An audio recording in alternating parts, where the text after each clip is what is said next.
What's up, YouTube? My name is Charlie, and this is Surreal Stacks Poker. So we're in the beautiful city of Las Vegas, Nevada. We are taking full advantage. We're about to go play some 2-5 at the Bellage today. We've been running well, we've been playing well, and we're hoping that streak continues. Depending on how things go, we might be taking a shot at a bigger game. So without any further ado, let's just dive right into it.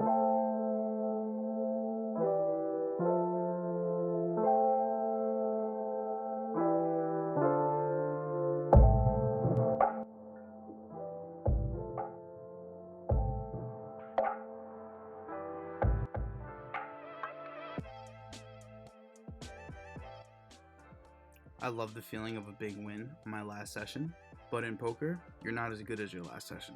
You're as good as your current one. So we buy our chips, we make our way to the tables, and we take our seat with $500. The first hand we play is ace-5 in the big blind.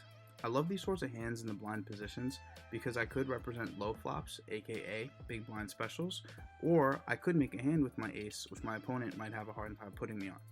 The button raised to 15, I call, and so does the under the gun +2.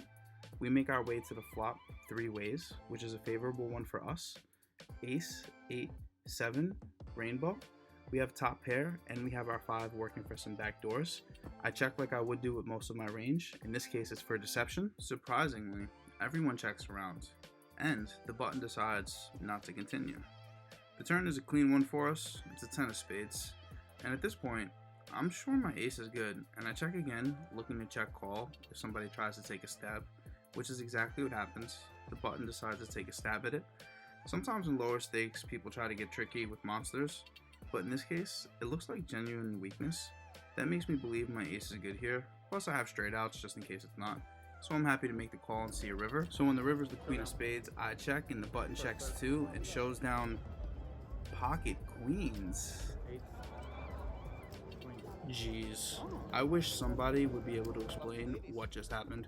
And ladies for the lady. Thank you, sir. I'm gonna replenish my stack with $125. And did I forget to mention he's already had 4 drinks since I've sat down and he's currently balancing one on his forehead? So I think to myself, how could I possibly lose in a game like this? All I have to do is pick up a big hand and I should be able to double through one of these people, right? So as I'm licking my chops at the idea of taking a bite out of some delicious amateur pie, we pick up pocket aces. We face a raise and there won't be any slow playing here. I don't want to take in multi-way, so I grab a handful of chips and I raise to isolate my opponent. This play seems to work as I managed to go heads up with exactly who I wanted to isolate. Our opponent is Mr. Jack and Coke himself. He tried snaring me down, but he couldn't figure out which one of me he wanted to focus on, so he just makes the call instead, which I think is the much safer play. So we go heads up with some dead money in the pot, and we get a great flop for literally every hand but pocket aces. I do elect to c-bet, and in hindsight, I think this is a terrible play because I'm much better off just check calling. This way I keep the pot small as opposed to inflating it. Opponent is happy to make a call with the range similar to Dennis Rodman's wardrobe. Abstract, to say the least. When the turn comes to 6 of clubs, it's the worst card in the deck for me. I'm beat by all straights, every 2 pair, every set. I'm probably even drawing dead, so I'm done with this hand. I'm happy to check and get to the river for free, even though I don't even think there's a river that can help me. So when the river does come out another 6, of course it gives me that small glimmer of hope that we might have just counterfeited our opponent. He leads into us, and like any donkey would, and I call him like any donkey should. And we get shown the bad news. And of course he turns over the King 8 of hearts that had us drawing dead on the turn. Man, what the Thank you. We might be 0 for 2, we might need to add on again. But look at the bright side. The whole table thinks I have steam coming from my ears, so when we pick up pocket 10s, chances are we get some action. No need for that, because it goes raise, re-raise by the time the action comes back to us. We think about jamming, but we're probably up against ace-king, some sort of pair that may have 10s beat. So really I'm set mining even though we have a premium. There's 3 reasons why I love this play. First one is because playing it as just a call gives my opponent no information. On low boards, we can take down this pot with the best hand. On Broadway cards, we can safely fold, losing the minimum, and on boards we do flop sets, we might get paid because the opponent probably expects us to 3-bet a majority of the time with pocket 10s. So we do just make the call and we take a flop. And boy, what a flop it is. As it comes out, ace, 7, 10, 2 spades. I flop the set with the ace on board. I have to give one of them credit for an ace. The pre-flop aggressor continues his story with a $60 bet. It's always possible he has pocket aces, but he has to show them to me, and if he does, I'll happily knock on the table, say nice hand, get up, and leave. I'm not at all worried about the middle position player, Mr. Jack and Coke himself. So when he calls, I know one of them has ace-king, so it's time to charge that ace. We raise to 160. The pre-flop aggressor instantly mucks his hand. Mr. Jack and Coke axes for a count, and not too long after he puts in the call. At this point, I'm 100% sure he's just about drawing dead, but when the turn comes out, a 6, I'm definitely not loving it, but I'm never folding. So when he checks, I check back to set the trap. The river comes, he jams, I snap call, the river pairs the board, and he says, You got me, I'm sure. this was definitely the outcome we were looking for. He did turn over his cards to reveal the 9-3 offsuit. I'm really glad I overanalyzed this hand and broke down ranges based on bet sizes and calling tendencies, because while I did that, my opponent was just fairly sure he had 2 cards in his hand this time. So we stack our opponent, we pull in a nice one as we finally got ahead the first time this entire session. Oh, yeah, it's great. I can drink some alcohol. That's still right in the price. There you go. Really good, man. The next hand we pick up is King Jack offsuit. We're feeling a little froggy after that last hand, and I've been playing the rush lately, so we make it 15 to go, and we get 4 callers. That's not too surprising. It only becomes surprising when we head multi-way to a flop of Jack, Jack, King.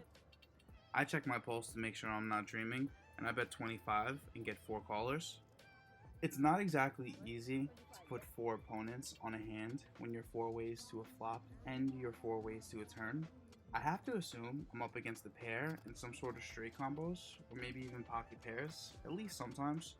So, when the turn comes out and it's a queen of spades, I think it's a great card for me because it completes so many draws, like ace 10 and 10-9. It could also make a ton of 2-pair combos as well. So I check, hoping someone takes control of this pot. Instead it checks through. I instantly regret checking, because when the river comes out another queen, it's a disaster for my holding. So when I check and the button leads out for $20, I know I'm beat, but I flick in the call and take a look at the bad news. Ace queen. Nice ace queen. Nice ace queen.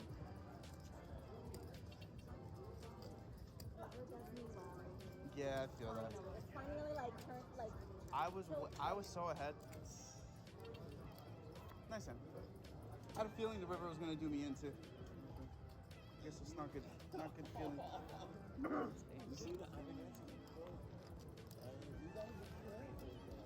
Be more careful. This guy tells me to be more careful. Pal, I'm taking a seat at a different table. And that pays off when the first hand we pick up is pocket kings. Under the gun bumps it up to 15 and the middle position player calls. At least I thought he called. I only seen him throw in 1 chip, so when I make a 3-bet to 60, the dealer throws me back 10 thinking I made a mistake. And she was right, I did make a mistake. The middle position player threw 2 green chips in the pot, signaling a 3-bet that I missed. So now I have to play it off like I meant to just call, inviting the third under the gun player to call as well. And of course, we get the dreaded ace on the flop. Seeing that ace all but seals the deal for me. Under the gun checks, and middle position player ponders, and then he checks as well. I'm not falling for the bait. I check behind, and the turn is the second best card in the deck for me, as it peels off another ace. I'm not sure what to put my opponents on, but I do know that second ace makes it a lot less likely that they have an ace in the hand. So when the action goes check check, it gets to me. I actually bet for value, targeting all pocket pairs. Unfortunately, it gets folded through, and we do scoop in a small pot. It does leave me wondering if I was able to 4-bet pre-flop like I would have if I knew my opponent 3-bet. I wonder if we would have played for stacks instead.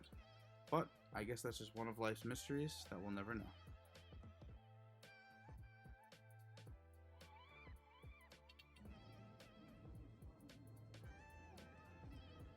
And after we're done collecting that pot, the very next hand we pick up ace king.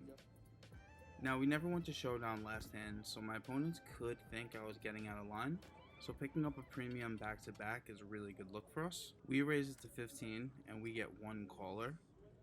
I don't mind taking this heads up, and when we get a nice clean flop of jack high, I announce a bet of 25, and unfortunately my opponent didn't connect much with the board because he decides to relinquish his hand, and we take in a small one with ace king.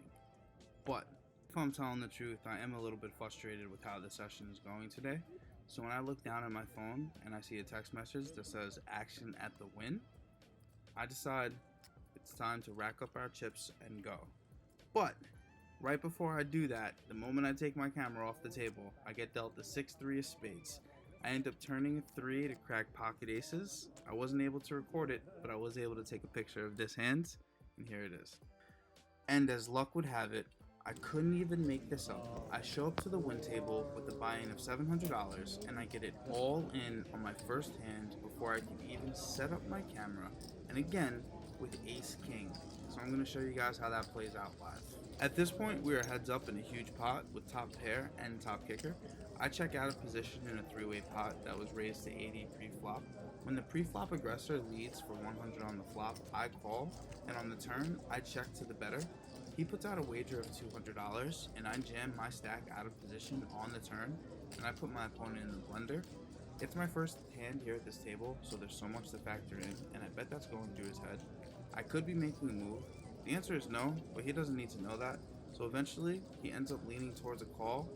I'm almost certain I'm ahead, so when my opponent puts in the call, but doesn't show his cards, I'm assuming we're good, but we might have to fade some things. So when the river comes out clean, he looks over to me, and he asks me my favorite question. Clear, no max. You got ace king? No max.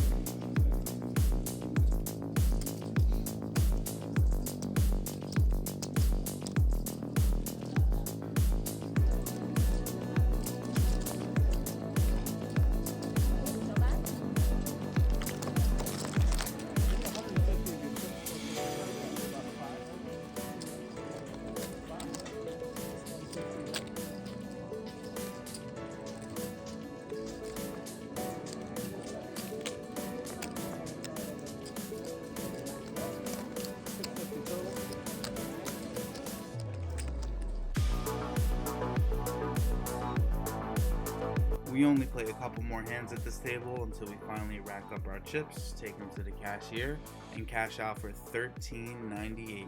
We had a great day as we're up almost $1,500 between both properties. The best part is we started that day getting beat up, and we stayed mentally strong, we hung in there, so we're really proud of these results.